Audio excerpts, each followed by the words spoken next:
klikno sisan ya wis ya.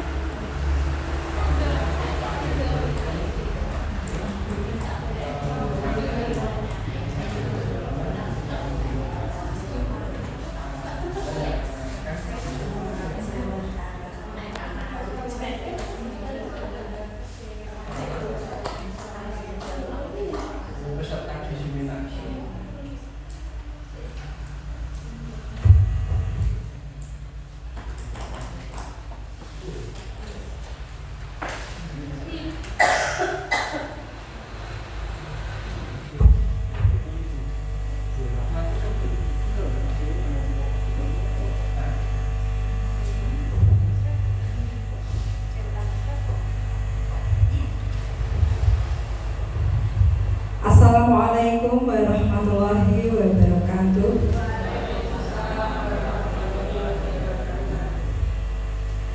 Selamat siang Bapak Ibu peserta diseminasi budaya positif. Pertama-tama marilah kita panjatkan puji syukur kehadiran Allah Subhanahu wa taala atas berkat rahmatnya kita semua dapat berkumpul di sini dalam keadaan sehat walafiat.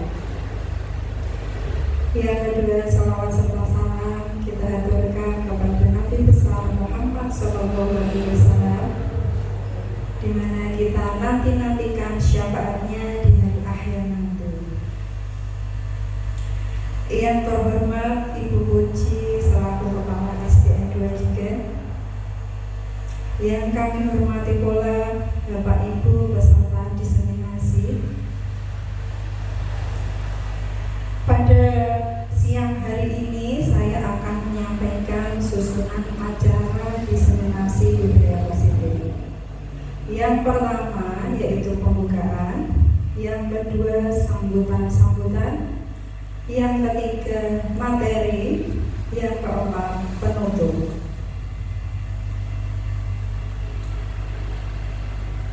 Mari kita buka acara pada siang hari ini dengan bacaan basmalah bersama-sama. Bismillahirrahmanirrahim. Baik, untuk acara yang kedua yaitu sambutan. Sambutan yang pertama dari Kepala Sekolah Ibu Puji, kami persilakan.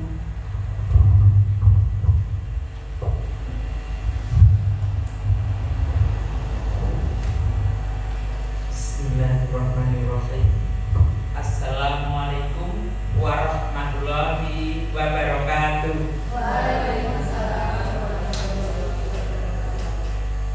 Yang terhormat Bapak Yuda yang selaku penyampai materi, Bapak Ibu guru semuanya peserta diseminasi yang akan kita laksanakan pada hari ini di SD Negeri 2 Jigen.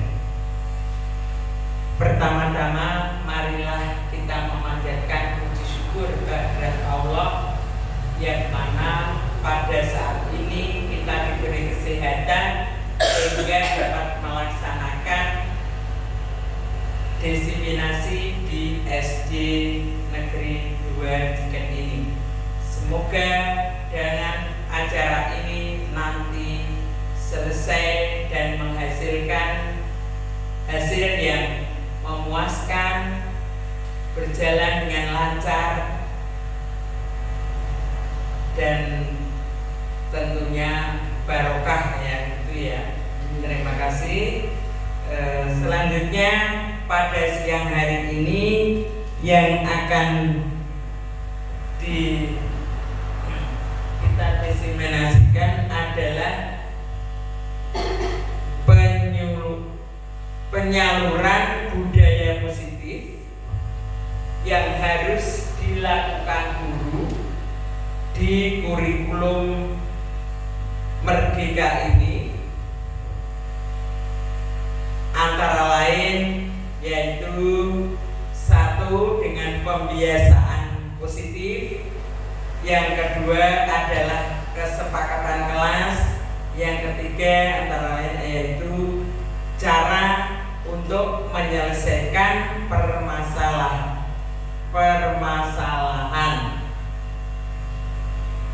Tentunya yang kita hadapi adalah permasalahan dari anak-anak didik kita. Kiranya itu yang akan kita bahas pada siang hari ini. Semoga diseminasi ini berjalan dengan lancar. Saya kira hanya itu yang dapat saya sampaikan. Kurang lebihnya saya mohon maaf yang sedalam-dalamnya. Akhir kata, wabillahi taufiq wal hidayah. Wassalamualaikum warahmatullahi wabarakatuh.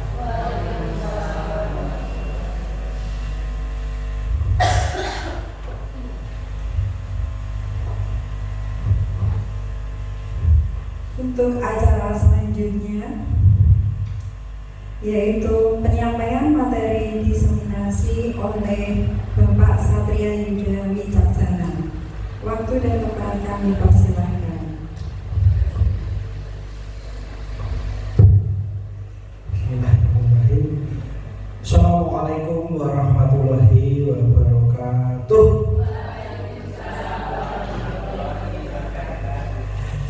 Oke, baik, salam sejahtera, selamat siang Bapak Ibu sekalian. Yang terhormat Ibu Puji, Kepala SDN 2 Ciken, yang saya hormati Bapak Ibu peserta kegiatan diseminasi budaya positif dari saya, yaitu calon guru penggerak Angkatan 9 Kabupaten Blora, yang semoga panjenengan semua selalu diberikan kesehatan, semangat untuk mengabdi dan totalitas dalam mengajar peserta didik kita semuanya, yang insya Allah nanti menjadi pemimpin bangsa Indonesia. Puji syukur kehadirat Allah Subhanahu wa Ta'ala atas segala berkah, rahmat, hidayah, inayahnya, nikmatnya bagi kita semuanya, yang mana kita masih diberikan banyak sekali nikmat, baik nikmat eksplisit maupun nikmat implisit. Eksplisit yaitu kesehatan, di mana kita masih diberikan tubuh yang segar bugar, wajah yang cantik-cantik di sini, yang tampan, dan juga nikmat implisit yaitu kesempatan, yang mana kita masih diberikan waktu untuk dapat berkumpul dan belajar bersama. Insya Allah di sini saya tidak menggurui panjenengan karena kita sama-sama guru. Kita sama-sama belajar sepanjang hayat dan saling sharing saja. Kebetulan saya di sini diberi kesempatan kemarin untuk belajar mengenai budaya positif atau di guru penggerak terlebih dahulu. Jadi sudah barang tentu kami untuk hal yang baik itu disalurkan. Seperti kata diseminasi sendiri, itu adalah penyaluran yang mana diharapkan yang saya dapat itu baik bisa diaplikasikan oleh panjenengan semuanya, karena yang kami pelajari di sini itu baik. Nah, itu bisa menjadi nanti gambaran untuk panjenengan untuk evaluasi juga refleksi. Barangkali apa yang sudah saya laksanakan itu sudah baik, sudah benar atau belum. Untuk pembenaran tentu saja tidak ada Ibu, saya tidak bisa membenarkan, menyatakan tidak, tapi sharing saja ketika itu menurut panjenengan nanti baik, boleh diaplikasikan. Itu Bapak Ibu. Baik, di sini langsung saja deh. Nanti tadi sudah dibuka, sudah diberi sambutan juga oleh Bu Kepala Sekolah, Bu Puji, juga dibuka oleh Bu Ayu, ya, itu senior saya. Nanti juga saya harapkan jadi moderatornya ini. Jadi kalau ada pertanyaan nanti boleh dengan yang mimpin gitu. Baik, terima kasih. Di sini agak sumuk ya. Tidak apa-apa. Ini memang semangat harus membalas seperti ini. Saking semangat dengan itu sampai ini sampai sini semangat dengan saya sampai sumuk. Oke. Baik. Yang pertama Bapak Ibu, jadi kita saat ini tuh sudah berbeda. Jadi guru itu patut tahu bahwa kurikulum kita sudah berubah, otomatis paradigma pendidikan itu juga sudah berubah. Yang dulunya itu seperti kita dulu atau saya angkatan 90-an itu dididik menggunakan dari kurikulum KTSP, KBK, ada kurikulum banyak sekali sudah berubah-ubah. Sekarang kita masuki kurikulum merdeka. Tentu saja aplikasinya berbeda, kontennya pun juga berbeda. Ada hal yang diingatkan di kurikulum merdeka saat ini Bapak Ibu. Mulai dari tujuan pendidikan. Jadi kurikulum merdeka itu adalah menganut filosofi dari Ki Hajar Dewantara. Nah, Ki Hajar Dewantara itu punya anggapan mengenai banyak sekali hal yang diaplikasikan di kurikulum merdeka. Itu mulai dari tujuan pendidikannya. Jadi tujuan pendidikan itu menurut Ki Hajar Dewantara, tujuan pendidikan itu menuntut segala kodrat yang ada pada anak-anak agar mereka dapat mencapai keselamatan dan kebahagiaan yang setinggi-tingginya, baik sebagai manusia maupun sebagai anggota masyarakat. Oleh sebab itu, pendidik itu hanya dapat menuntut tumbuh atau hidupnya kekuatan kodrat yang ada pada anak-anak agar dapat memperbaiki lakunya, bukan dasarnya. Hidup dan tumbuhnya kekuatan kodrat anak. Jadi maksudnya Bapak Ibu, yang saya katakan tadi paradigma berubah itu seperti ini. Jadi guru zaman dahulu itu menganggap seperti ini, siswa itu ibaratnya adalah kertas yang kosong, kertas yang putih atau botol yang kosong, yang dimana anak itu dititipkan di sekolah untuk mendapatkan ilmu, untuk kertas yang kosong tadi mendapatkan coretan-coretan yang bermakna, pelajaran baru dan sebagainya. Nah, paradigma ini sebenarnya sudah bergeser, sudah tidak berlaku lagi. Nah, seperti apa yang berlaku? Yang berlaku sekarang adalah anak itu sebenarnya bukan kertas yang kosong, tapi anak itu kertas yang sudah memiliki coretan-coretan tapi sama. Nah, apa yang sama? Jadi anak, siswa atau murid itu mereka sudah memiliki bakat alam, memiliki bakat alam bawaan dari lahir, di mana seperti kita tahu setiap individu itu beda-beda. Ada yang cepat berjalannya, seperti putra saya itu agak lambat, malas seperti saya ya. Nah, kemudian berjalan. Putra yang lainnya itu cepat merangkak, bisa berdiri. Nah, tapi beda-beda. Tapi ada bakat ngoceh, putra saya itu, anak saya itu cepat, anak cerewet. Yang lainnya belum tentu seperti itu. Nah, itu berbeda-beda. Itu membuktikan bahwa setiap individu itu memiliki karakteristik khasnya masing-masing. Jadi kita tidak boleh menganggap anak itu kertas kosong, tidak. Tapi mereka sudah memiliki value, sudah memiliki karakter sendiri. Nah, sekarang peran guru sebagai apa? Peran guru itu adalah menebalkan hal positif yang dimiliki oleh individu, anak-anak, siswa, murid kita.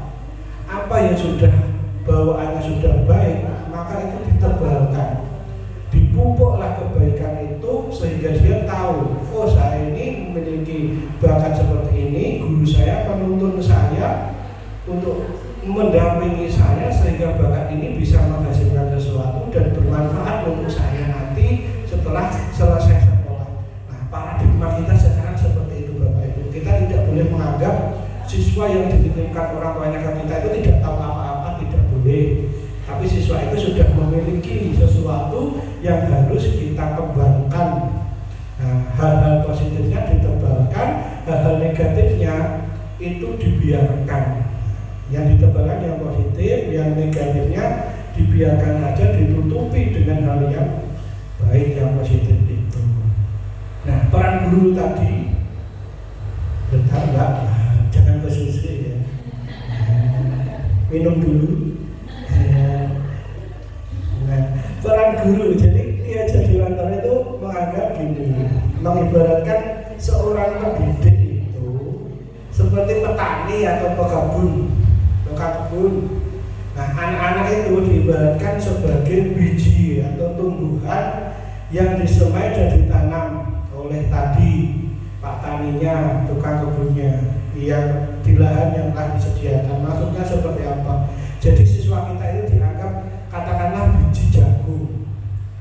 Biji jagung itu harus ditanam sesuai dia itu jagung, ditanam di musim kemarau. Nah, ketika biji jagung ditanam di musim penghujan, apakah tumbuh dengan maksimal? Tentu saja tidak, karena jagung tidak terlalu membutuhkan air yang banyak.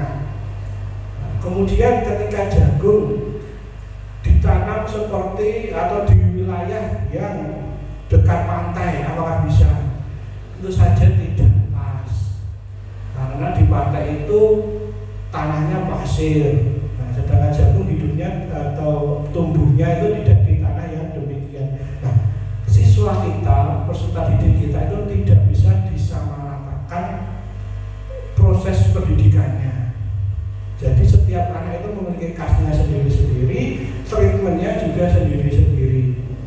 Nah, saya punya siswa kelas 5 itu belum bisa membaca, diajari huruf A, B, C, D itu beruji. Itu sekarang diajari 2 menit lagi itu lupa. Nah, itu seperti itu nyata. Nah, ini malah mau ANBK, orang pusing saya ini. Jadi seperti itu ada. Nah, lalu bagaimana Bapak Ibu? Itu yang tetap dititipkan kita itu amanah. Buahnya caranya treatmentnya kita sesuaikan aja. Kalau anak itu tidak bisa membaca menulis, kita arahkan ke bidang yang lainnya. Pasti punya bakat. Nah, anak itu ada sekolah rumah itu menulis tidak bisa, tapi menggambarnya bagus, tapi menulisnya sering lupa. Nah, itu bakat dari. Jadi bagaimana? Nah, kita nanti ada di kurikulum 2003 Merdeka ini ada yang namanya pembelajaran berdiferensiasi. Jadi berbeda-beda. Temanya sama, misalnya tentang tumbuhan, rantai makanan misalnya, katakanlah rantai makanan. Berdiferensiasi itu satu judulnya sama, temanya sama, tapi pelaksanaannya dibedakan, tugasnya dibedakan. Kalau rantai makanan satunya misal diminta membuat clipping, satunya mencari di internet, satunya langsung praktek langsung mencari hewan-hewan. Jadi disesuaikan kemampuan siswa-siswa kita, tapi tetap satu pokok pembahasan pembelajaran. Itu harus mulai kita cermati. Memang pelaksanaan seperti itu di semua mata pelajaran mapel, termasuk guru mapel seperti itu. Nah, rekan kami banyak dari agama, dari apa sudah melaksanakan seperti itu dan memanfaatkan teknologi. Itu Bapak Ibu. Lanjut baru. Ya. Nah, tadi. Jadi tujuannya diseminasi ini adalah bagaimana membuat budaya positif di ruang kelas kita, yang nantinya di sekolahan, yang nantinya berlanjut sampai kabupaten sampai tujuan nasional tercapai. Nah, budaya positif itu budaya yang seperti apa? Nah, budaya positif itu intinya adalah meningkatkan, menumbuhkan nilai-nilai atau keyakinan-keyakinan dan kebiasaan-kebiasaan di sekolah yang berpihak pada murid, agar murid dapat berkembang menjadi pribadi yang kritis, penuh hormat dan bertanggung jawab. Jadi intinya itu adalah membuat pembiasaan, menumbuhkan nilai, kemudian yang tentu saja berpihak pada siswa. Jadi pendidikan saat ini itu kita itu menghamba pada siswa, maksudnya adalah menyesuaikan siswa.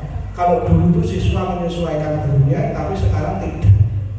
Kita yang melihat siswa kita itu bentuknya kayak apa, seperti itu. Jadi tidak boleh kita memaksakan, tapi kita yang menyesuaikan. Nah, itu Bapak Ibu sudah mulai cermat harusnya, sudah meninggalkan hal-hal yang lama yang kuno. Itu baik. Nah, agar budaya positif itu bisa terlaksana, maka kita harus menumbuhkan atau mulai melakukan yang namanya disiplin positif. Bapak Ibu, saya ingin tanya, disiplin itu menurut Bukes itu apa ya? Kalau mendengar disiplin,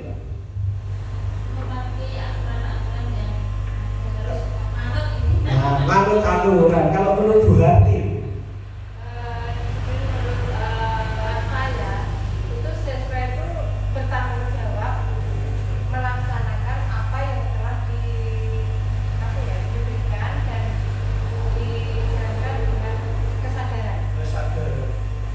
satu lagi kalau menurut Bu Lala apa? Disiplin, promo disiplin itu apa? Bertanggung jawab dalam hal menaati peraturan. Ya, Bukes Wati tadi menaati peraturan, kemudian Bu Hati tadi kesadaran, kemudian Bu Lala bertanggung jawab. Betul semua hal itu. Malah batinnya Pak Yuda tidak tahu, ya benar tidak tahu. Tidak ada. Disiplin itu memang menumbuhkan kesadaran untuk bisa bertanggung jawab, itu tadi. Nah, disiplin itu bukanlah kata yang penting sebenarnya Bapak Ibu, tapi esensinya disiplin adalah bagaimana siswa itu kita didik untuk dia sadar. Jadi motivasi intrinsik, maksudnya motivasi intrinsik itu dia paham sendiri. Saya melakukan ini itu untuk ini. Disiplin itu kalau menurut kata memang seperti itu, sesuai aturan, bertanggung jawab. Nah, esensi lebih dalam dari disiplin adalah sadar untuk melakukan sesuatu yang positif, itu tentu saja. Nah, disiplin itu salah satu gini. Tadi kan budaya positif, agar terbentuk budaya positif maka harus disiplin. Disiplinnya harus disiplin positif. Nah, disiplin yang positif itu bagaimana? Disiplin positif untuk siswa SD, karena kita guru SD itu bagaimana? Nah, coba Mbak Ayu lanjut. Ya, disiplin positif sesuai SD, siswa SD sesuai kurikulum itu yang seperti apa? Yaitu yang memiliki atau sesuai dengan nilai kebajikan pada profil pelajar Pancasila. Ada 6 poinnya, itu tentu saja Bapak Ibu sudah sangat paham sekali karena sering kali diadakan pelatihan-pelatihan mengenai profil pelajar Pancasila. Nah, tadi Bukes menyampaikan bahwa harus manut aturan. Harus manut aturan ini pasti ada konsekuensinya. Kalau tidak manut berarti dihukum gitu ya. Ada sanksi. Harus manut, kalau tidak manut berarti dihukum. Apakah itu benar Bapak Ibu? Ya iya, aturan harus dipenuhi, harus dilaksanakan. Kalau tidak ada konsekuensinya. Apakah itu betul? Lanjut aja. Nah, sebelum membahas lebih dalam itu, kita perlu tahu dulu. Perlu tahu mengenai budaya positif tentang hal-hal tersebut. Ada teori kontrol atau teori pilihan menurut seorang ahli namanya Dr. William Glasser. Nah, fotonya itu ya Dr. William Glasser. Bukan itu foto saya bingung. Itu. Jadi teori kontrol atau teori pilihan ini pentingnya apa sebagai apa kalau ini? Kok saya diminta membahas ini, Bapak Ibu? Jadi seorang guru itu harus paham bagaimana cara dia itu bukan hanya sekedar mengajar. Guru saat ini tidak dituntut untuk mengajar, itu tidak, tapi menumbuhkan yang tadi, bakat siswa, berpihak pada siswa. Nah, itu apa saja yang harus dijadikan kita bahan pertimbangan. Nah, ada yang namanya teori kontrol. Bu Sinta sudah punya pacar, Bu Sinta? Punya ya? Kalau pacarnya takpek boleh apa? Loh? Iya. Nah, tapi punya adik. Adiknya takpek juga boleh. Adiknya takpek nggak boleh. Nggak boleh. Pak Sinta takpek boleh.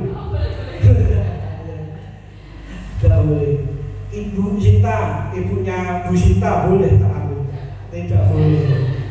Tapi kalau gelarnya bagus itu tak ambil boleh. Pulpennya itu saya ambil boleh. Boleh. Itu maksudnya apa saya tanya itu?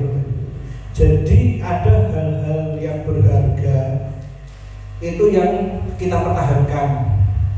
Kemudian ada hal-hal yang sebenarnya berharga tapi boleh diambil atau boleh diberikan ke orang-orang dengan sukarela.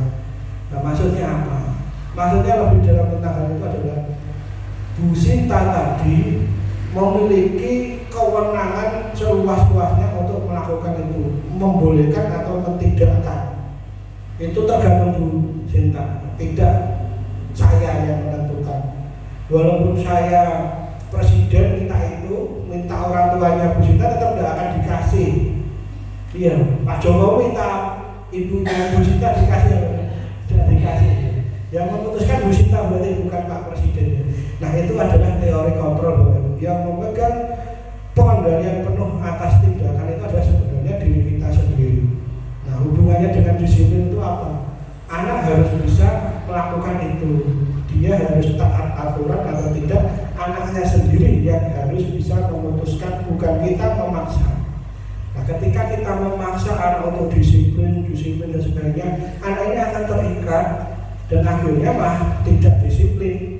Nah teori kontrol ini adalah mengajari kita tentang hal-hal yang membuat siswa itu sadar untuk melakukan itu sesuai dengan kemauannya sendiri. Nah seperti itu. Nah bentar Bu Ayu, jangan itu agresif Bu Ayu ini. Nah jadi itu. Jadi teori kontrol ini ada beberapa hal yang perlu kita cermati. Yang pertama makna disiplin tadi, ya, belajar mengontrol diri sendiri, memperbolehkan atau tidak boleh. Nah itu kita harus tahu, diterapkan ke anak-anak harus bisa melakukan itu tugas kita. Kemudian ada teori motivasi intrinsik itu sama, harus tumbuh di siswa sendiri. Kita tidak boleh memaksakan. Nah, kemudian ada 5 posisi kontrol sebagai guru, ini penting, nanti kita bahas. Kemudian ada 5 kebutuhan dasar manusia. Jadi manusia bertindak itu ada tujuannya, itu ada 5 tujuannya sebenarnya. Baik, nah sekarang boleh. Nah, terkait disiplin tadi yang disampaikan Bu Ges, bahwa kalau tidak mentaati aturan jadi hukum, apakah benar atau tidak?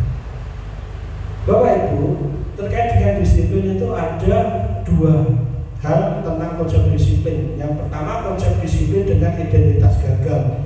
Maksudnya adalah disiplin jika hadiah ganjarannya itu hukuman, itu seperti apa, penghargaan seperti apa yang sudah kita lakukan, sebenarnya itu tindakan yang pas atau tidak, itu kita bahas. Jadi Bapak Ibu, ketika hukuman itu diberikan, itu sebenarnya Bapak Ibu pernah dihukum ya. Kita ingat-ingat saja ketika ada dihukum itu rasanya gimana? Bukit telah lari 10 putaran, nah, itu kan gimana rasanya? Menyakitkan ya, sakit hati, ya, rasanya tidak nyaman, dendam sama gurunya. Nah benar Bapak Ibu, jadi hukuman itu memang menyakitkan. Kalau kita tanpa keterangan ujung-ujung gak nyambung ya, telat ketika lari itu kan gak nyambung, telat ketika lari, gak garap PR disuruh berdiri, ini kan gak nyambung ya. Nah kita harus meninggalkan hal-hal kolonial istilahnya itu, tinggalan Belanda zaman dulu. Nah, ini sudah saya beritahu, jangan seperti itu lagi ya Bapak Ibu ya. Nah kita sadar, oh iya, aku tahu dihukum, nek murid kita hukum itu berarti rasanya juga kita rasakan. Nah, siswa yang dihukum itu pasti satu, dia sakit hati, gak nyaman, kemudian takut, kemudian juga karena bersifat terpaksa, jadi dia bisa aja bohong. Apabila tidak dihukum dia bohong. Nah kemudian juga dia merasa terasingkan. Nah itu ketika siswa dihukum, apalagi hukumannya gak nyambung. Nah kemudian kalau bisa menjalankan atau mendapat peringkat misalnya, itu akan mendapat hadiah. Itu bagus Bu Ayu, bagus ya, bagus tapi ada negatifnya. Jadi bagus apa enggak ini? Bagus tapi ada negatifnya itu gimana? Iya, nah betul. Jadi penghargaan itu akan menumbuh, tidak efektif sebenarnya, tidak efektif. Sesekali boleh, tapi sebenarnya tidak selamanya baik karena menyebabkan ketergantungan. Maksudnya itu seperti ini. Misalnya kalau dapat ranking 1, kamu akan mendapatkan hadiah buku 1 pak. Nah, anak itu akan berusaha memang, wah aku harus ranking 1. Tapi tujuannya adalah tidak memaknai kenapa dia belajar, tapi hanya untuk mendapatkan buku. Nah, jadi dia itu tidak belajar karena ingin tahu, tapi karena ingin dapat buku. Nah itu harusnya tidak seperti itu. Biarlah anak itu belajar, biar belajar tanpa ada hal-hal yang demikian. Nah, tapi kalau tidak seperti itu, anak tidak semangat. Nah, tapi justru Anda merusak. Kedepannya anak itu akan melakukan sesuatu karena ada hal atau istilahnya itu pamrih. Ya. Nah, harga dia itu. Nanti dia bekerja juga akan seperti itu. Aku mau gawe jadi guru tenanan agak telat dan aku mendapat misalnya apa dispenser mungkin ya barangkali.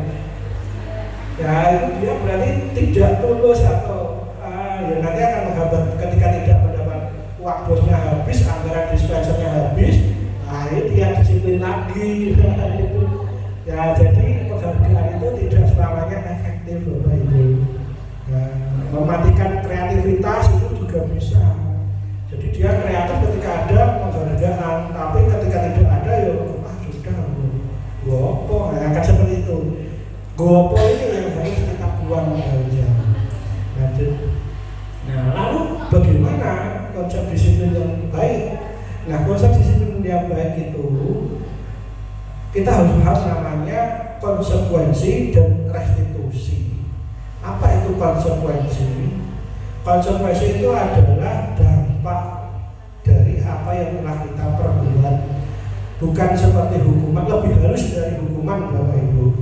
Nah, konsekuensi pun itu ada minusnya.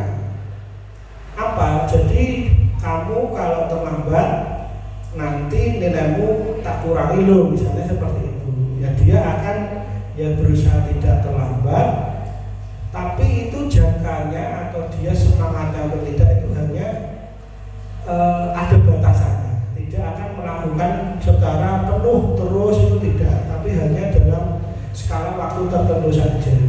Nah konsekuensi ini baik, tapi ya hampir sama dengan penghargaan tadi. Nah itu.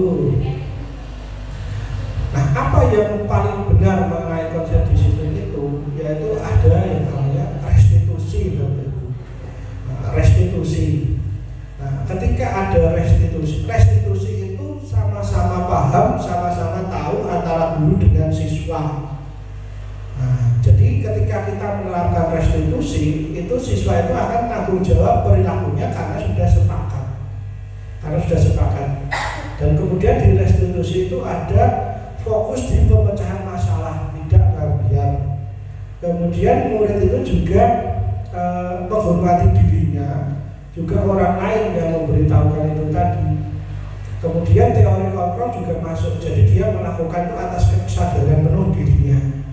Nah, kemudian muridnya juga akan semangat nanti. Nah sekarang kita bahas lanjut dulu. Ya. Nah, restitusi ini bisa diterapkan yang pertama dengan kita membuat yang namanya keyakinan kelas atau kesepakatan kelas. Sudah dibuat Bapak Ibu? Ya sudah. Bulan ini harus segera dibuat. Memang nunggu saya ngomong di sini baru dibuat gitu ya bulan. Oh sudah buat, terima kasih ya Pak Bagus. Ya bagus ya. Nanti ya kita cocokkan cara membuatnya. Bu Susiana itu sudah bagus di TikToknya full. Nah, budaya positif itu di TikToknya sudah sama murid-muridnya main tepung, main air, main sepatu, ya. Dilempar-lempar udah bagus. Mari kita ya Bapak Ibu, TikTok penuhi dengan kegiatan seperti itu Bapak Ibu. Itu ada program dari komunitas itu penuhi TikTok dengan kegiatan guru di kelas yang menyenangkan. Jadi orang atau orang tua murid itu biar tahu, oh di kelas itu ternyata seperti ini kegiatannya bagus, positif. Nah seperti itu kita ubah yang bagus-bagus saja. Gitu. Nah kembali ke tadi mengenai pembentukan keyakinan kelas, salah satu budaya positif. Nah ada itu susunannya seperti ini langkah-langkahnya. Nah yang pertama itu sudah tahu sebenarnya, diminta satu persatu untuk membuat aturan. Nah pertamanya aturan dulu. Nah, dengan pertanyaan pematik seperti ini, anak-anak itu ingin kelas kita menjadi kelas yang seperti apa? Anak-anak nanti akan menjawab sok senengnya itu, wah saya ingin kelas kita itu bersih Pak, saya ingin kelas kita itu, dia akan melihat sekitar, oh, sapunya tersusun rapi Pak, saya ingin melihat gurunya cantik Pak, ada. Saya ingin cantik maksudnya pakaiannya rapi sesuai gitu. Kemudian saya ingin saling membantu Pak, karena saya sering tidak dibantu. Misalnya, saya ingin itu Pak, siswa di kelas 3 ini bicaranya sopan Pak. Biar nanti siswa itu akan muncul sendiri apa yang diinginkan. Bapak Ibu, itu tuliskan di kertas. Suruh anak kita itu nempel di depan semuanya. Apa yang dia inginkan itu tempel semua. Kemudian setelah itu kita pilih. Nah, kita pilih, mungkin ada siswa itu yang sama, ada yang membuat 3, 5 itu biarkan. Ada yang sama, kita jajarkan saja. Nah, yang dipilih adalah yang positif. Yang kata-kata tidak dan sebagainya kita perbaiki. Nah, setelah dipilih itu kita kumpulkan, baru kita buat keyakinan kelas, kita cari nilai-nilainya. Itu mungkin tentang kebersihan, itu kesopanan, nah itu dijadikan satu, ditulis yang singkat saja.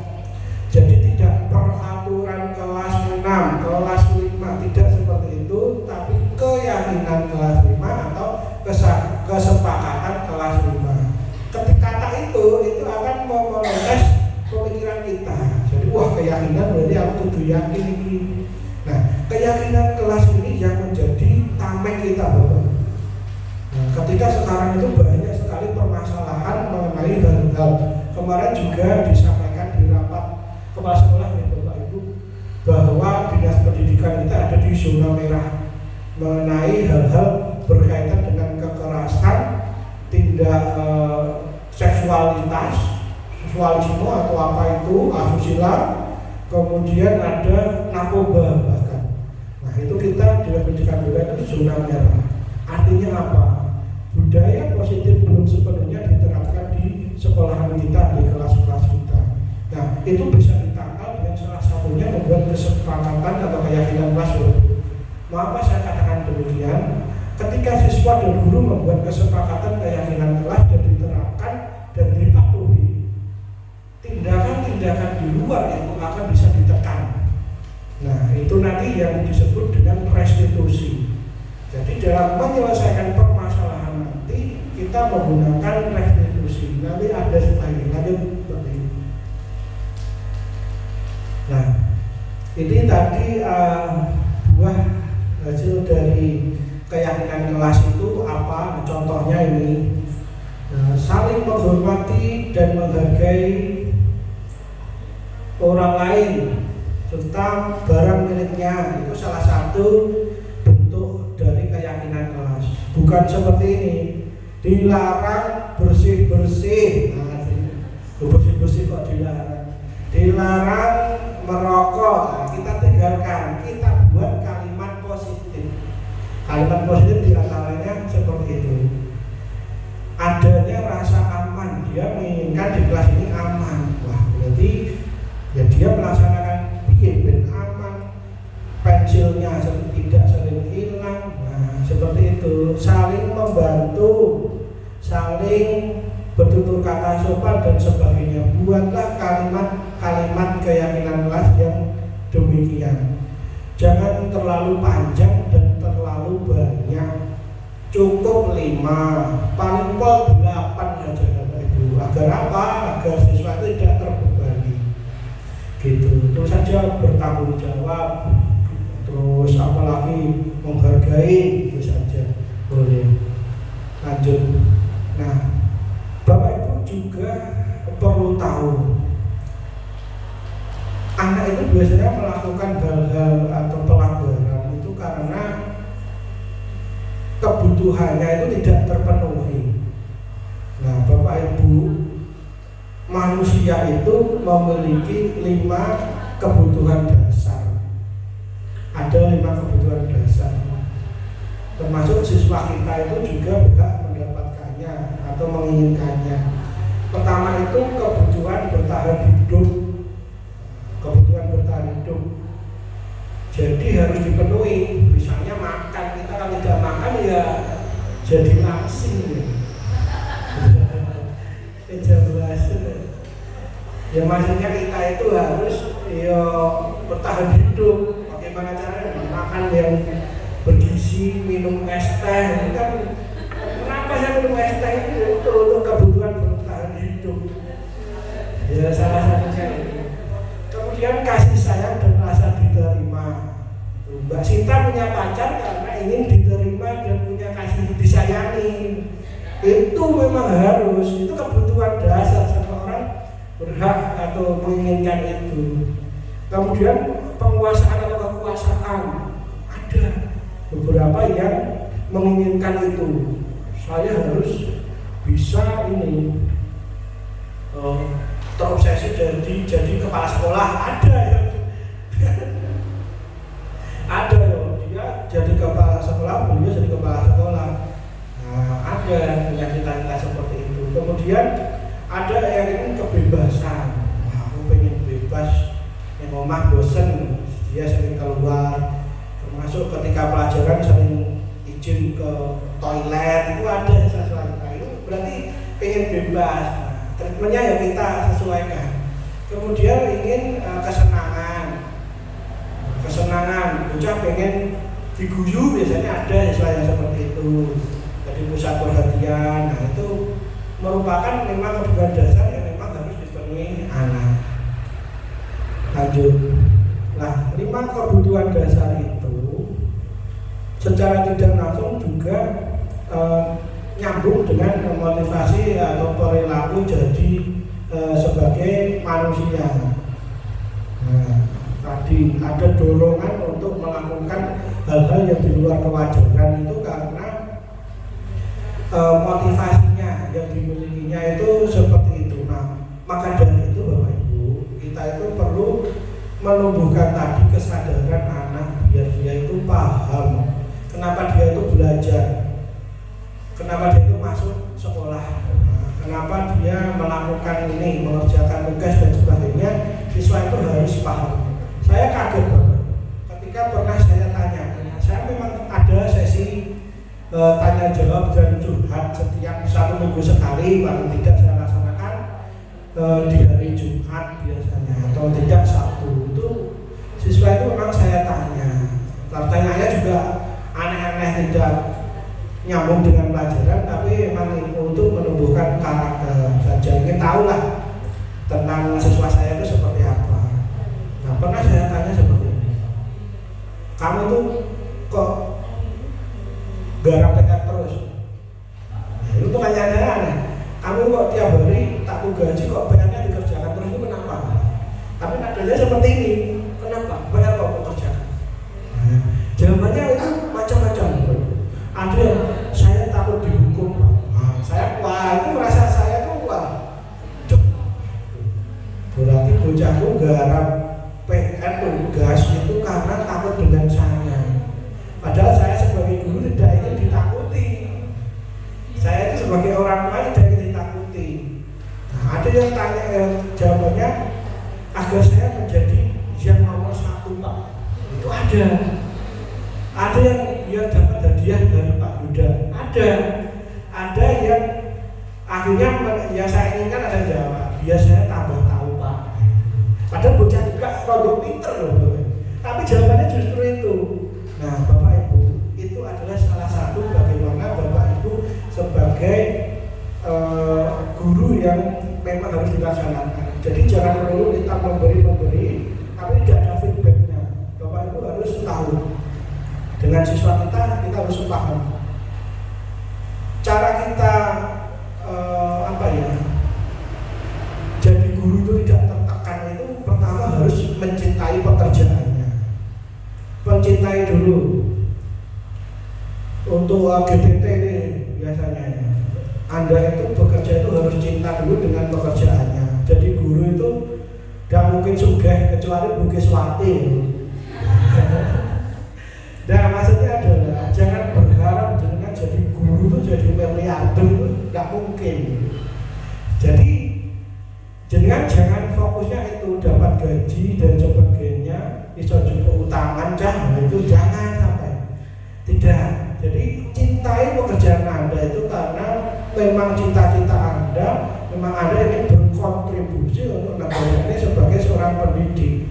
Nah, saya suka pekerjaan saya sebagai guru itu ada alasannya Bapak Ibu. Dulu saya GTT sama Bu Ari, Mbak Nunung itu sebenarnya saya hampir malas, hampir saya tidak mau jadi guru. Sebelum jadi guru itu saya sudah pegawai di perusahaan yang gajinya sudah banyak. Ya, karena alasan tertentu pulang jadi GTT, diminta orang tua jadi GTT. Jadi yo tidak suka gajinya sidik gitu. Tapi sudah berjalan jadi GTT benar, wah gak penak jadi GTT. Aku mau sampai saya mau kerja lagi ke Semarang waktu itu ada panggilan. Tapi buat negara lain, gak ngerti kita itu tidak tahu. Itu tahun 2017 barangkali. Itu ada siswa kodok dua, namanya Laga sama Randy. Ujuk-ujuk curhat setelah saya dulu GTT olahraga, tidak selebar ini saya. Saya dulu atlet ya Mbak Nurul ya. Saya dulu atlet, tenang istri saya itu tidak percaya kalau saya atlet. Dulu tidak seperti ini. Dulu saya tidak langsing ya, tinggi. Voli basket dulu ya. Nah itu waktu itu saya jadi GTT olahraga, tidak punya olahraga, saya laksanakan olahraga. Nah itu untuk saya sudah tahapan aku mau jadi guru. Dua anak ini datang, Randy sama Naga ini datang. Pak, besok main lagi ya voli. Ya, kenapa? Pak saya besok itu Pak pengen kayak Pak Yuda.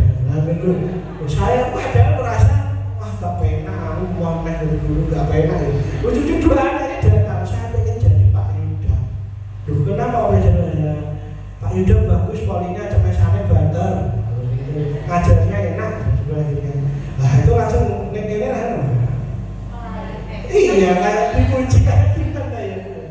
Rasanya loh, padahal aku wis malas ngene kok bocah iki pengen kayak aku spesial apa kan gitu. Nah dari situ saya kemudian introspeksi evaluasi. Ketika saya keluar tidak jadi guru, bocah loro iki piye? Semangatnya akan hilang. Iya itu sing ngerti wong loro tok. Yang lainnya barangkali juga punya tapi tidak bisa menyampaikan. Nah, saya merasa bertanggung jawab juga saya, aku disenangi. Ya, seperti itu Mbak Sinta ya, berarti karena ada yang menyukai tadi kebutuhan akan kasih sayang diterima tadi. Jadi membuat kita termotivasi, termasuk saya juga seperti itu, termotivasi. Akhirnya tidak jadi saya dapat panggilan di Semarang itu tidak saya ambil, saya putuskan tetap jadi GTT. Tak lakoni buat diangkat bora, aku seneng karena bocah-bocah itu seneng dulu, aku seneng tak pulang. Itu yang memotivasi saya jadi guru sampai sekarang. Alhamdulillah ada pengangkatan.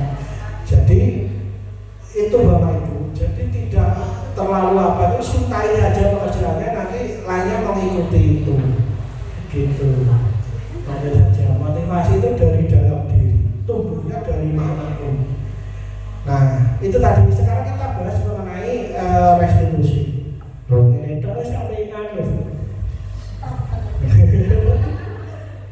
kalau ngantuk bayu udah apa-apa ya. Nah sekarang kita ke restitusi tadi. Udah ngomong restitusi itu apa. Nah, restitusi itu seperti ini, proses menciptakan kondisi. Kita seperti sutradara, Bapak. Guru itu penaknya guru itu apapun profesinya itu bisa dihandle guru ya. Termasuk ini sutradara. Jadi restitusi adalah proses menciptakan kondisi bagi murid untuk memperbaiki kesalahan mereka sehingga mereka bisa biasa kembali pada kelompok mereka dengan karakter yang lebih kuat. Nah, maksudnya apa? Nah, kita pahami ciri-cirinya dulu. Satu, bukan menebus kesalahan, namun belajar dari kesalahan, mengevaluasi, memperbaiki hubungan. Terus kemudian ditawarkan, bukan dipaksa. Kemudian menuntut untuk melihat ke dalam dirinya, mencari kebutuhan dasar yang mendasari tindakan. Kemudian fokus pada karakter, bukan tindakan, menguatkan dan fokus pada solusi. Begini Bapak Ibu, restitusi itu digunakan dalam menyelesaikan suatu masalah. Itu bisa kita terapkan pada siswa kita di kelas, bisa dalam kehidupan kita sehari-hari pun juga bisa. Nah, jadi ketika siswa melakukan pelanggaran itu bisa kalau gaya-gaya zaman dulu itu kan ya tadi ada dihukum, ada diweden-wedeni, ada di apa kan ya dibuat merasa bersalah seperti itu. Sebenarnya ada pendekatan yang lebih bijak sebagai guru dan cocok untuk guru. Lanjut lagi. Nah, kita bedakan dulu Bapak Ibu mengenai tadi ketika ada siswa yang bermasalah itu tindakannya apa. Nah, misal ada kasus seperti siswa yang sering tidak mengerjakan PR. Wadah menurut saya itu. Wow. Bu Ana, Susiana ya. Kalau siswa Anda nggak garap PR, nggak pernah garap PR, nggak pernah garap tugas, apa yang Anda lakukan melihat siswa Anda seperti itu? Tanya alasannya dulu, gitu ya. Ya. Beri waktu untuk mengerjakan PR. Dari ketinggalan pelajarannya. Iya, oke. Iya, apa itu? Kalau Bu Dewi jangan HP ya. Cukup nanti. Bu Dewi ada siswanya tidak garap PR. Terus tapi apa yang Bu Dewi lakukan itu? Di luar, garap di luar. Ini ketinggalan juga. Nah, menurut Bu Kes gimana itu ya Bu? Dua orang menjawab berbeda.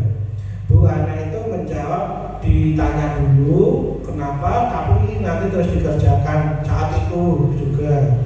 Kalau Bu Devi saat itu langsung diminta keluar mengerjakan. Menurut Bu Kes mana yang benar? Sama, biasanya saya tanya dulu tanya apa, terus masih sama cuma apa dulu. Besok kalau nggak mengerjakan kayak lagi mau dia makan kalau biasanya. Oh, dia makan. Biasanya dia makan.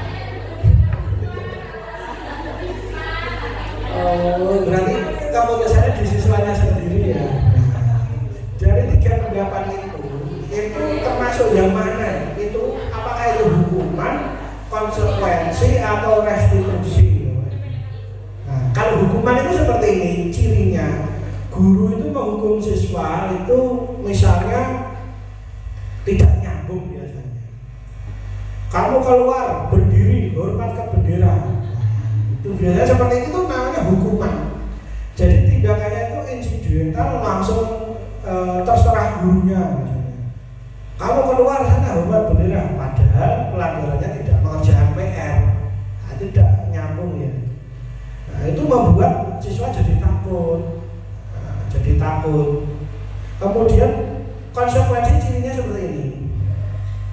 Nah, guru tadi meminta untuk konsekuensinya ya. Jadi karena kamu tidak mengerjakan PR, maka kamu sekarang harus mengerjakan PR. Nah, itu Bu Ana sama Bu Dewi, Bu Kes tadi seperti itu. Nah, tapi 3 kali lipat apa tidak? Tidak sesuai berarti ya. Tapi ketinggalan pelajaran ya. Karena ketinggalan berarti di pelajaran selanjutnya dikasih itu ya. Ketinggalan terus konsekuensi. Nah, guru tegas dan siswa pun juga hormat. Oh iya, aku gak menoleh biasanya karena hormat kepada guru. Kalau hukuman tadi siswanya takut, tapi kalau konsekuensi siswanya tetap menghormati gurunya. Baik gurunya jadi tegas. Nah kalau restitusi itu sama seperti Mbak Ana tadi ditanyakan dulu, ditanyakan kenapa kamu kok gak mengerjakan PR? Saya iring-iring dulu, ya. Saya lupa, ya seringnya lupa, saya lupa. Nah, yang belum dikerjakan Bu Luciana sama Bu Keswati adalah memberikan bantuan atau mencarikan solusi. Jika kamu iring-iring itu cari jam berapa sampai jam berapa? Cari jam 5 pagi sampai 5 malam misalnya. Itu kan masih ada waktu. Sehari kan 24 jam, kamu kan bisa mengerjakan jam 6. Restitusi seperti itu. Dia memberikan konsekuensi juga solusi atas keadaan siswanya. Dari hal tersebut siswa pun akan merasa gini, oh iya, selain hormat, siswa itu juga merasa, oh iya, aku berarti sayangi guruku karena guru peduli dengan saya, tidak menghukum saya. Tetap diberikan konsekuensi atas tindakannya karena memang melanggar, dan itu membuat dirinya sendiri kan, karena kamu tidak mengerjakan PR, kamu kan jadi ketinggalan ini, temanmu tidak ketinggalan karena mengerjakan, kamu ketinggalan. Nah, tetap kamu tetap harus mengerjakan biar tidak ketinggalan.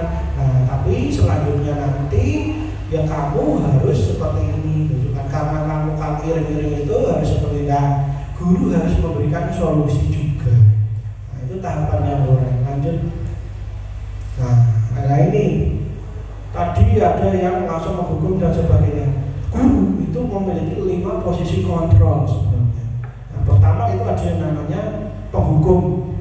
Yang kedua ada pembuat rasa bersalah. Kemudian guru yang sebagai teman, guru pemantau, dan guru sebagai manajer. Mana yang terbaik? Nah, lanjut. Yang pertama itu sebagai penghukum. Lihat apa enggak? Tidak ada. Ya saya jelaskan saja. Nah, sebagai penghukum itu sama seperti tadi. Ujung-ujung guru itu langsung itu tanpa apa-apa, kamu gak mengerjakan tugas, gak mengerjakan PR, lari pakai tangan. Nah, hukum itu seperti itu, anggur. Gak nyambung, langsung kamu seperti ini ya. Nah, kamu cuci itu, membersihkan toilet. Pelanggarannya apa? Hukumannya apa? Yang gak nyambung itu. Nah, itu guru penghukum seperti itu. Kamu karena salah mengerjakan 5 soal, jabutiwan 5. Nah, itu ada zaman dulu ada. Ini.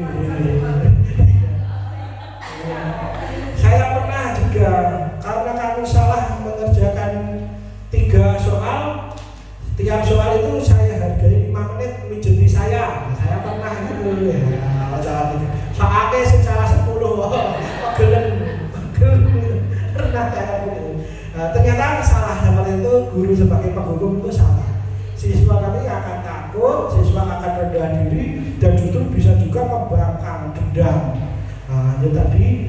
Setelah penghukum itu, guru sebagai pembuat rasa bersalah. Kalau pembuat rasa bersalah itu gini ciri-cirinya. Kamu tidak kasihan dengan bukis. Bukis itu sudah capek-capek loh mengerjakan ini, membuatkan soal kamu sampai jam 12 malam, sampai tidak tidur membuatkan soal ini, kamu tidak mengerjakan, tidak kasihan. Siswa juga akan itu, iya bu, tapi kalau dia merasa bersalah terus, dia akan melakukan perubahan, tapi dia akan merasa bersalah. Sampai bukis kan, nah, tapi dia akan merasa seperti itu yo dengan bukis saja. Nah, akhirnya ya itu hasilnya dia rendah diri juga, sama dengan lo, lebih halus tapi sama. Lanjut. setelah membuat merasa bersalah sebagai teman. Ada ya, kita biasanya yang guru muda-muda itu banyak yang seperti itu. Tidak ada batasan guru dengan itu. Ya bagus-bagus saja. Guru sebagai teman itu bagus-bagus saja, tapi juga nanti ketika saatnya misalnya kita dikirim pelatihan ke Blora, guru ini diganti. Nah, misalnya Bu Nunuk mengajar kelas 5 dengan guru sebagai teman tadi, akrab dengan siswanya. Ketika suatu ketika ada rapat bos sampai 5 hari misalnya, 5 hari di Blora digantikan Bu Sinta. Nah, siswanya itu akan berbeda, akan tidak menghargai Bu Sinta.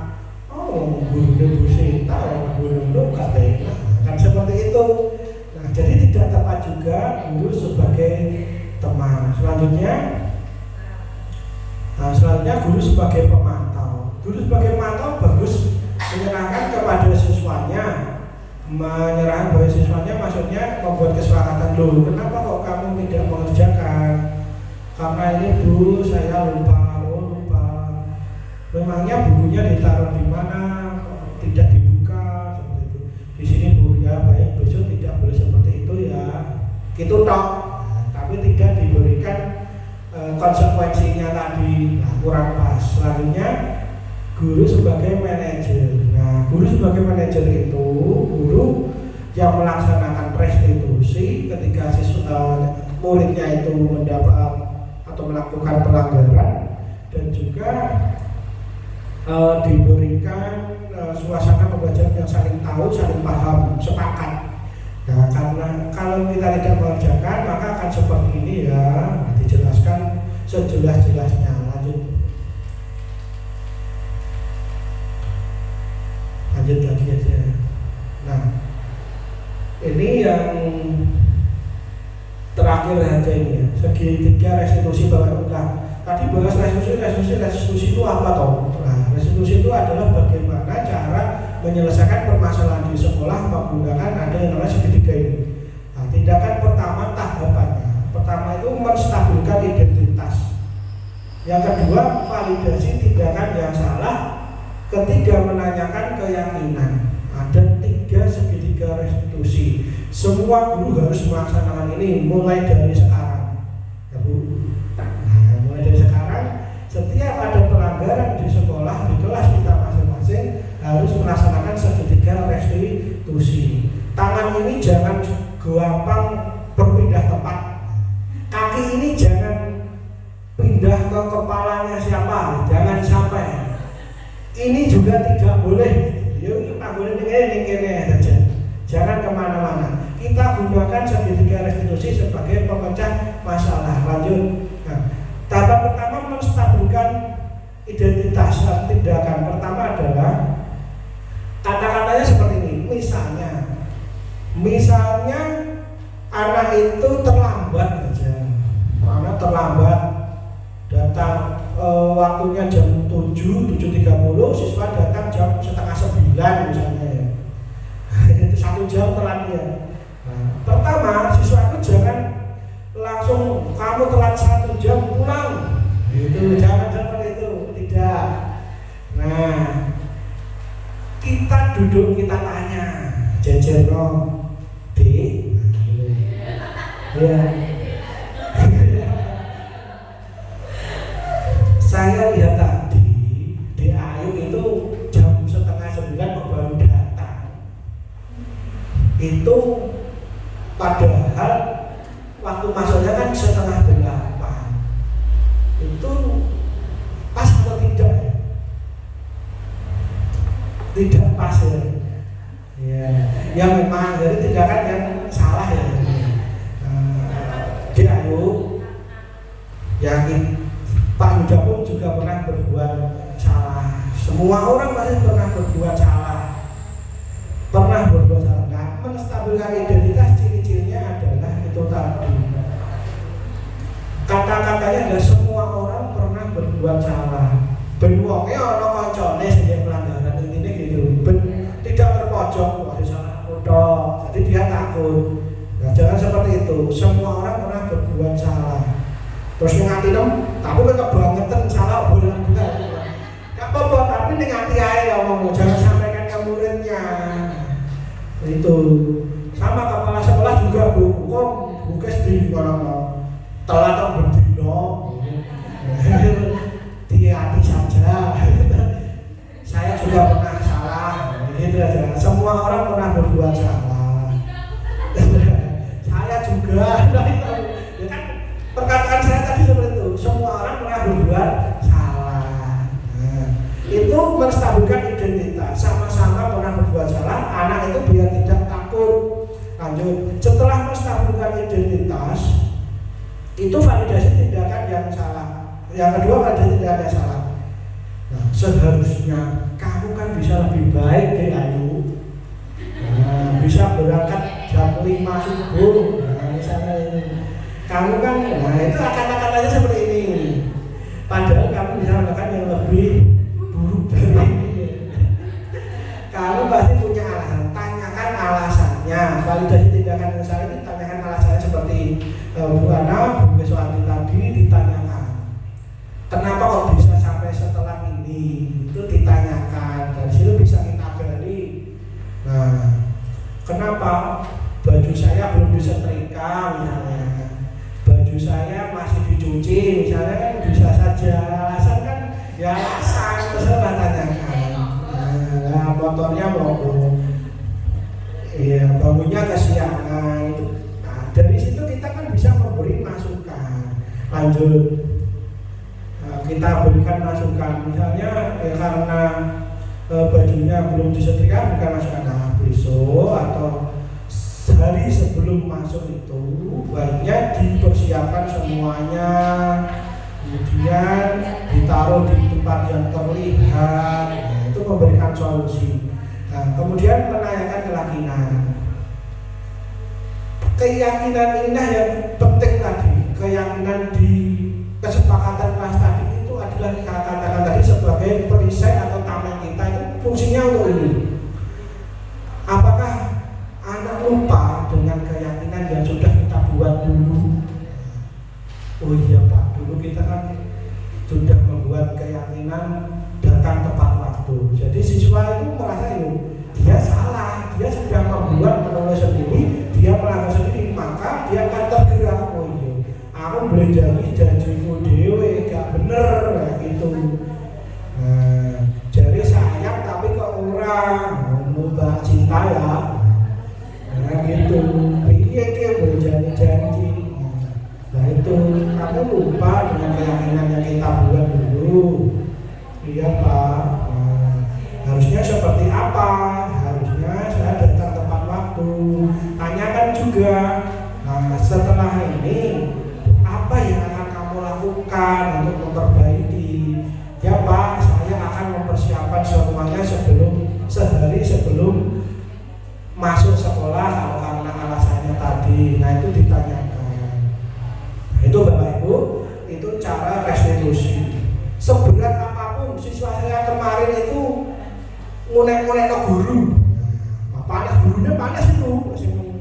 Lanang-lanang ya, laki-laki ya panas itu. Ada Pak Tekan, ada Pak Wawan, saya. Murid kok kan ngunek-ngunek ke gurunya, wah panas. Saya ingat saya guru bergerak, gak boleh main tangan. Nah, kasus kan banyak, gak boleh diingatkan. Oh iya, ada strategi yang namanya segitiga restitusi. Ampun Pak Tekan, ampun Pak Wawan, ben saya ajak ke kantor, saya lakukan sama persis di segitiga restitusi. Bocah itu sak nakal-nakal itu tetap sadar. Dia ngakoni kalau dia salah. Dan sekarang sudah ya, karena baru beberapa minggu ya, ini masih baik, sopan dengan gurunya. Yang dibuat salah itu juga nangis, minta maaf sampai nangis. Nah itu adalah hasil dari segitiga restitusi, sudah saya laksanakan dan memang efektif menurut saya. Karena kasusnya perusahaan yang saya laksanakan itu cukup efektif. Nakalnya boleh mulai guru sampai ngancam guru itu. Nah itu hampir saja tangan itu ringan, hampir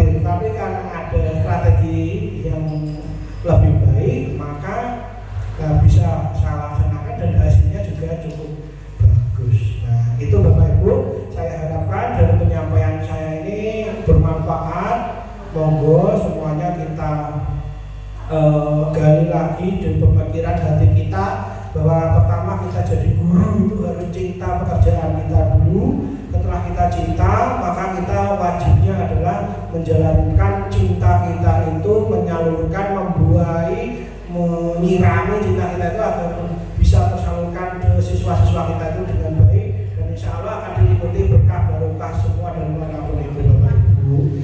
Itu Bapak Ibu, terima kasih, semoga bermanfaat.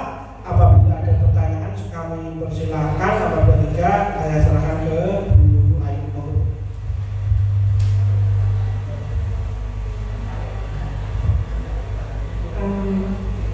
Bapak Ibu Guru, ini tadi materinya sangat menarik ya, cocok untuk di lingkungan sekolah kita ini ya. Banyak permasalahan setiap harinya pada murid kita, misalnya ada yang tidak mengerjakan PR, datang terlambat, kemudian ada yang membuli temannya, ada kan biasanya ya. Nah ini mungkin bisa kita terapkan untuk murid kita nanti ya di kelas kita. Ada pertanyaan Bapak Ibu Guru? Monggo, ini sesi pertanyaan ya.